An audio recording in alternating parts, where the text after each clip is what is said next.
Welcome to ZZZ TV. Kindly subscribe, share, and like for latest updates and news.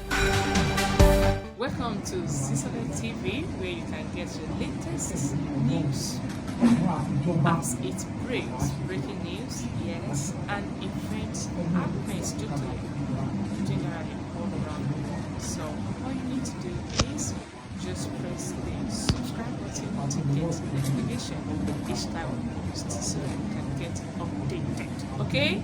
Stay glued to this channel. We love you.